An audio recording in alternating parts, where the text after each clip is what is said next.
अस्सलाम वालेकुम दोस्तों साथियों, मैं हूं समी इब्राहिम और आप देख रहे हैं समी इब्राहिम यूट्यूब चैनल। आज बुध है, 22 जुलाई सन है 2020 और इम्पॉर्टेंट डेवलपमेंट्स हैं। एक तो जो कल का चल रहा था ड्रामा मतीउल्लाह जान का, वो भी ड्रॉप सीन हुआ उसका। मतीउल्लाह बाजियाब हो गए, वापस आ गए, आज सुप्रीम कोर्ट में पेश भी हुए और बयान अभी तक उनका रिकॉर्ड नहीं हुआ। आज सुप्रीम कोर्ट में क्या हुआ वो आपको उसकी रोयदाद सुनाते हैं। अब किस तरह जजेस जो हैं वो उन्होंने जो कल का वाक़या है उसको जो तौहीन अदालत का जो अज़ खुद नोटिस है उसके साथ मिक्सअप नहीं होने दिया। तो लग रहा है कि सुप्रीम कोर्ट ऑफ पाकिस्तान बड़ी डिटरमिन है इस हवाले से। काजी फ़ाइज़ ईसा साहब भी मतीउल्लाह जान के घर पहुंच गए अपनी अहलिया के हमरा, और जो ट्वीट्स हैं जो मतीउल्लाह जान के उसमें तो उन्होंने सुप्रीम कोर्ट के 7 जजेस को मुनाफिक कहा है, हिपोक्रेट कहा है और बैक स्टैबर कहा है कि जी इन्होंने बैक स्टैब किया, पीठ में खंजर घोंपा है इन्होंने जनाब जस्टिस काजी फ़ाइज़ ईसा की। और ऐसा है कि जैसे उन्होंने काजी फ़ाइज़ ईसा को फेंक दिया बस के नीचे। बड़े सख्त अल्फाज हैं। तो बहुत सारे लोग जो कानूनदान जो उनसे मेरी बात हुई है वो ये कहते हैं कि मतीउल्लाह जान के घर जाके जस्टिस काजी फ़ाइज़ ईसा ने जो उनका अपना हल्फ था वो तोड़ा है। मैं कानूनदान ये बात कर रहे हैं क्योंकि अगर कोई आला अदलिया के बारे में नाजेबा रिमार्क्स इस्तेमाल करता है और उसके ख़िलाफ़ कंटेम्प्ट ऑफ कोर्ट की जो प्रोसीडिंग्स हैं वो इनिशिएट किए हैं सुप्रीम कोर्ट ने, अज़ खुद नोटिस चीफ जस्टिस ने लिया है, और फिर उसके घर चले जाना और फिर एक बैक ड्रॉप है कि जो चीज़ें रेफरेंस में लीक होती रहीं, जो पहला रेफरेंस था सारा वो मतीउल्लाह जान ने ही किया था। बहरहाल एक बड़ी गंभीर सूरत हाल है, थोड़ा इस पर तफसील से बात कर लेंगे आगे। दूसरा, चाइना और अमेरिका के दरमियान जो कहानी चल रही है वो बड़ी सख्त होती जा रही है। और मैंने पहले आपको बताया कि चाइना को काउंटर करने के लिए एयरक्राफ्ट कैरियर भेजे अमेरिका ने साउथ चाइना सी में। अब चाइना ने ड्रिल शुरू की है जिसमें उन्होंने लाइव फायर का इस्तेमाल किया, एयर स्ट्राइक्स जो उन्होंने किए हैं, और उसमें उन्होंने JH-7A और J-16B नेवल जो उनके एयरक्राफ्ट हैं उनको इस्तेमाल किया है और 3000 से ज़ायद गोले उन्होंने फेंके हैं। बड़ी जो टेंशन है वो बढ़ रही है हमें, क्योंकि यहाँ पर डोमेस्टिक जो हमारे इश्यूज़ हैं हम उनमें उलझे हुए हैं, लेकिन ये बहुत ही, क्योंकि एवेंचुअली जब ये लड़ाई अमेरिका और चाइना के दरमियान बढ़ेगी तो हम भी इस पर हम पर भी इम्पैक्ट होगा, क्योंकि हम चाइनीज़ कैंप में हैं और अमेरिका से हमारी दूरी है और इंडिया जो है वो अमेरिका के साथ है। तो ये एक बड़ी गंभीर सूरत हाल बन रही है। और दूसरा, टेंशन अब इतनी बढ़ गई है कि जो ह्यूस्टन में जो कॉन्सुलेट था, कॉन्सुलेट जनरल जो चाइना का, अमेरिका ने उसको बंद कर दिया है कि डिप्लोमेट्स जो हैं उसकी तादाद में कमी की जाए। तो ये टेंशन बढ़ रही है, और क्योंकि अभी अमेरिका में इलेक्शन का सीज़न है तो इसलिए अभी थोड़ा चल रहा है, आहिस्ता आहिस्ता ये चीज़ पड़ रही है, ऊपर जा रही है। लेकिन दोस्तों साथियों, मैं आपको बताऊं ये एक बड़ी ऐसी सिचुएशन है जो जिसमें हम भी इन्वॉल्व होंगे और ये एक बड़ी गंभीर सूरत हाल बनेगी। तीसरा, पॉलिटिक्स जो है अब वो बड़ी अजीब उसने राह इख्तियार कर ली है। जस्टिस मकबूल बाकर साहब का जो फ़ैसला है ज़मानत जो ख्वाजा बरादरान की, उसके अंदर जो उनके रिमार्क्स हैं, हालांकि ये अदालत ने फ़ैसले में लिखा है कि ये जो रिमार्क्स हैं इनकी कोई इम्पैक्ट नहीं होगा केस के मेरिट पर और ये मेयर ऑब्जर्वेशंस हैं, लेकिन अपोजिशन ने उसकी बुनियाद बनाई है। बिलावल भुट्टो ने आज कहा है जी चेयरमैन नैब इस्तीफ़ा दें और घर चले जाएं। नून लीग ये कह रही है कि जनाब आप बंद कर दें नैब को। ये तो जस्टिस मकबूल बाकर साहब ने कह दिया है कि ये पॉलिटिकल इंजीनियरिंग के लिए इस्तेमाल हो रहा है और ये इंक्वायरीज़ जो हैं अभी वो उस स्टेज पे होता है और बंदों को गिरफ़्तार कर लिया जाता है, और नैब एक आमिर का कानून है और उसका तसव्वुर जो है गैर जानिबदाराना इंसाफ का वो धुंधला गया। बड़ी ऑब्जर्वेशंस बड़ी सख्त हैं। अब उसकी अगर अब नैब को बंद करने की बात हो रही है, वो डिमांड हो रही है जी कि उसको बंद कर दिया जाए। नून लीग की पॉलिटिक्स का भी कुछ जिक्र करेंगे। कल मैंने जिक्र किया था लेकिन आगे तफसील नहीं बता सका था। शाहिद खाकान अब्बासी साहब और पार्लिमानी पार्टी के अंदर जो मामलात हैं उसमें बड़ा एक क्रिटिसिज्म चल रहा है और सवाल हो रहे हैं कि किसकी पॉलिसी को हम फॉलो करें।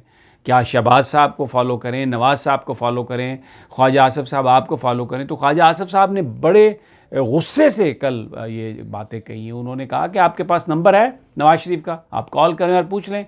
आपके पास नंबर है शहबाज शरीफ का, आप कॉल करें और पूछ लें। अगर आपके पास नंबर नहीं है तो आप मुझसे नंबर ले लें। तो हम तो कुछ नहीं कर रहे, जो भी हो रहा है ऊपर से हो रहा है। तो एक बड़ी खिचड़ी पक गई है नून लीग के अंदर भी। और थोड़ी वो आपको आगाही देंगे कि वो सारा मामला जो है वो किस तरह है। लेकिन सबसे पहले जो एक संगीन सूरत हाल है चाइना की और अमेरिका की, जो ये टेंशन बढ़ती जा रही है। और अब एयर स्ट्राइक्स जो है चाइना ने ख़ुद से उन्होंने वो प्रैक्टिस की है, ड्रिल की है कि किस तरीके से टारगेट करना है जो एयरक्राफ्ट कैरियर हैं उनको। तो ये ऐसी सूरत हाल की गमाज़ी करती है कि चाइना ऐसा लग रहा है कि ये बिल्कुल अब अपने आप को तैयार कर रहा है जंग के लिए। देखिए, अगर हम माजी पे नज़र डालते हैं तो चाइना ने हमेशा जो मिलिट्री कन्फ्रंटेशन है उसको अवॉइड किया है। छोटे छोटे जो रीजनल अलाइंसेस हैं उनको बना के अपनी हमायत की पॉकेट्स क्रिएट करके तो अपनी फॉरेन पॉलिसी के जो ऑब्जेक्टिव्स हैं उनको उन्होंने हासिल करने की कोशिश की है। लेकिन अभी इस दफ़ा आप देखें, लद्दाख में फ़ौज डाली है, इंडिया को ललकारा है और बिल्कुल पीछे नहीं हट रहा है। वो ना उस लेक से पीछे हट रहे हैं, ना लोकम वैली से पीछे हट रहे हैं। और वहाँ पर जो इस वक्त सूरत हाल है बिल्कुल एक स्टैंड ऑफ है दोनों जो भारत और चाइना के दरमियान। और दूसरी जानब क्योंकि भारत जो है वो अब अमेरिका, ऑस्ट्रेलिया और दूसरों ममालिक की तरफ देख रहा है, तो जो एयरक्राफ्ट वहाँ पर आ रहे थे उनके कैरियर, उसके लिए अब चाइना ने जो मशक़ें शुरू की हैं उसने सिचुएशन को बहुत ही गंभीर कर दिया है। लेकिन अब आप देखें, डिप्लोमेट्स की जो नंबर है वो भी कम करने के लिए जो ह्यूस्टन में जो चाइनीज़ कौंसलेट है उसको बंद कर दिया गया। कंपनीज़ जो चाइना की कई हैं उनको ब्लैक लिस्ट कर दिया गया। और यूरोप जो है वो अमेरिका को फॉलो करने की कोशिश कर रहा है इस हवाले से। तो चाइना भी ज़ाहिर अपनी आइसोलेशन तो बर्दाश्त नहीं करेगा। तो नेचुरली जो फिर अलायंस होगा चाइना का वो जाएगा, वो रशिया की जानब भी जाएगा। इस वक्त पाकिस्तान भी एक फ्रंट लाइन स्टेट है, इंडिया के साथ हमारा बॉर्डर है। और बड़ी यहाँ पर ये गुफ्तगू की जा रही है कि अगर लद्दाख में चाइना ने जब अपनी फ़ौज को दाखिल किया तो क्या अब ये मौका नहीं है कि पाकिस्तान भी, जहाँ कश्मीरियों पर इतना जुल्म व सितम हो रहा है, लाइन ऑफ कंट्रोल पे जहाँ जुल्म है वहाँ कुछ ऐसी कार्रवाई करे जिससे कुछ कश्मीरियों को की भी अश्कशोई हो, उन्हें भी इस बात का अंदाज़ा हो कि यहाँ पर सिर्फ़ कोई बस बयानबाजी और ट्विटर से काम नहीं चल रहा, अमली तौर पर भी उनकी मदद करने के लिए पाकिस्तान आ सकता है। बड़ी ये एक सिचुएशन ऐसी है, जैसे जैसे अनफोल्ड होगी मैं आपको इसकी ख़बर दूंगा। और ये एक बड़ी गंभीर सिचुएशन ये बन रही है। अब आ जाते हैं इस मसले पर आ जाते हैं कि जो मतीउल्लाह जान और ये जो देखें, बाकी हम किसी तौहीन अदालत में नहीं जाना चाहते, लेकिन बहुत सारे वकील ये कह रहे हैं जिनसे मेरी बात हुई है कि जस्टिस काजी फ़ाइज़ ईसा साहब अपनी अहलिया के हमरा मतीउल्लाह जान के जो घर गए हैं वो उन्होंने अपने हल्फ की पासदारी नहीं की। मतीउल्लाह जान एक मुल्ज़म है, उन पर इल्ज़ाम है, अज़ खुद नोटिस सुप्रीम कोर्ट ने लिया है कि उन्होंने तौहीन अदालत की है। 7 जजेस जो हैं उस बेंच के, जिन्होंने काजी फ़ाइज़ ईसा साहब का फ़ैसला किया, जिसमें उन्होंने सुप्रीम जुडिशल काउंसिल को ये मामला भेजा, FBR को ये मामला भेजा, ये कहा मतीउल्लाह जान ने कि उन 7 जजेस ने काजी फ़ाइज़ ईसा जो उनके कोलीग हैं उनकी पीठ में छुरा घोंपा। ये कहा कि उनको बस के नीचे गिरा दिया और उनको ये कहा कि ये हिपोक्रेसी है, ये मुनाफ़िकत है। तो और काजी फ़ाइज़ ईसा साहब उनके घर गए। बड़ी ये एक डेवलपिंग सिचुएशन है। इसका चीफ़ जस्टिस साहब इसको किस तरह से देखेंगे, सुप्रीम जुडिशल काउंसिल इसको किस तरह से देखेगी, ये मामला एक बड़ा गंभीर मामला है। और फिर इसका एक बैकग्राउंड है। बहुत सारी चीज़ें जो लीक हुई थी काजी फ़ाइज़ साहब के हवाले से, जो सुप्रीम कोर्ट में भी बात होती रही, वो MJ टेलीविज़न, जो मतीउल्लाह जान का जो YouTube चैनल है, वहाँ पर वो लीक हुई। और बहुत सारे लोग ये कहते थे कि मतीउल्लाह जान साहब को काजी फ़ाइज़ ईसा साहब के चैम्बर में आते जाते देखा गया।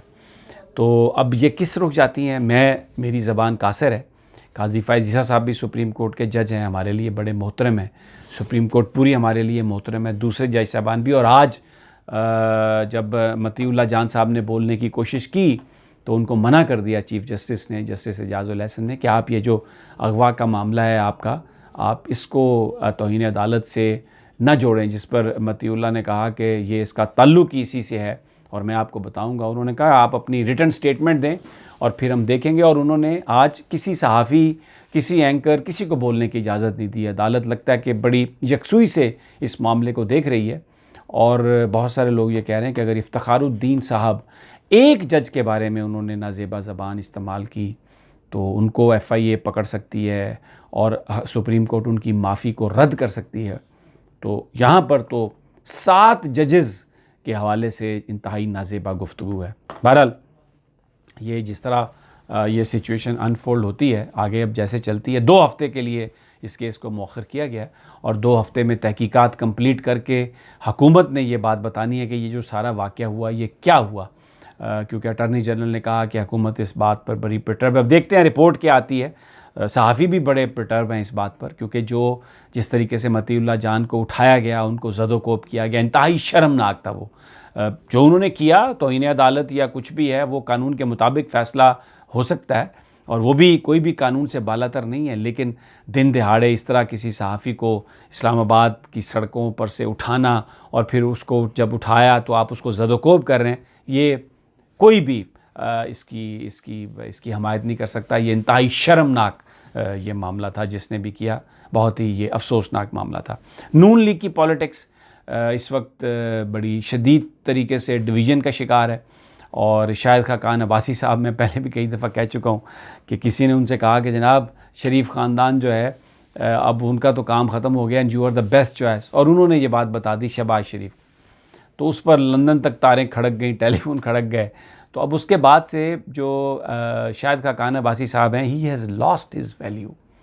अब नवाज़ शरीफ साहब की नज़रों में या उनके दिल में शाहिद खाकान अब्बासी की वो हैसियत नहीं है जो पहले थी।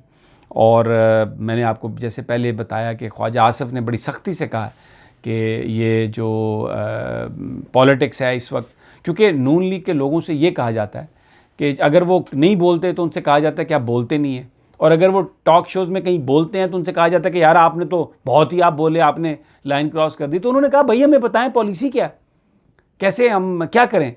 तो इस पर ख्वाजा आसिफ ने उनको खासी डांट भी पिलाई। बड़ी टूट फूट है, बड़ा ग्रुप एक उनके अंदर तैयार है और वो किसी भी लम्हा मिल सकता है जाके उस्मान बुज़दार से एक बड़ा ग्रुप, और कौमी असम्बली में भी एक बड़ा ग्रुप तैयार है। बहरहाल जैसे ये खबरें आएंगी आपके साथ शेयर करेंगे। इजाज़त दीजिए, तब तक अल्लाह ने के बाद।